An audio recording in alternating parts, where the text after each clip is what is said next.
Welcome to our channel. Today we how to activate your business listing on Bing Places step by step clearly. Visit the Bing Places for Business website. Click on the Get Started button.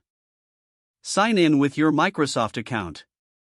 If you don't have one, create a new Microsoft account. Once logged in, enter your business name in the search bar.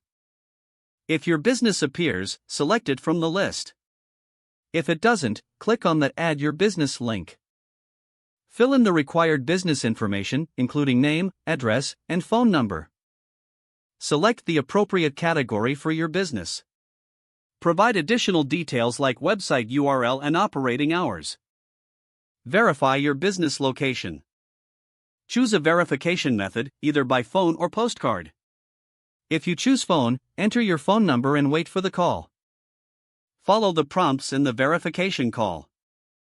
If you choose postcard, enter your mailing address and click Send Postcard. Wait for the postcard to arrive. Once received, go back to Bing Places and click on Verify.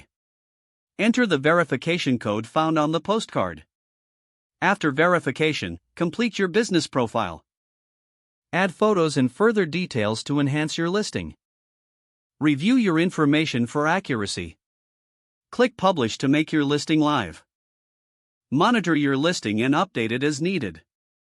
If the page does not load, refresh the browser or try again in a private or incognito window. Make sure you are using the correct email address, then retype it carefully to avoid small typos. If your password is not accepted, use the reset option and create a new strong password you can remember. Check your spam folder for verification or security emails, then complete any requested confirmation steps. Enable two-factor authentication if available to improve account security and reduce unauthorized access risk. After signing in, review your profile details so your contact information and settings are accurate and current. If you see an error message, note it down and try again after restarting your device and internet connection. Don't forget to like this video and subscribe to our channel for more step-by-step tech guides.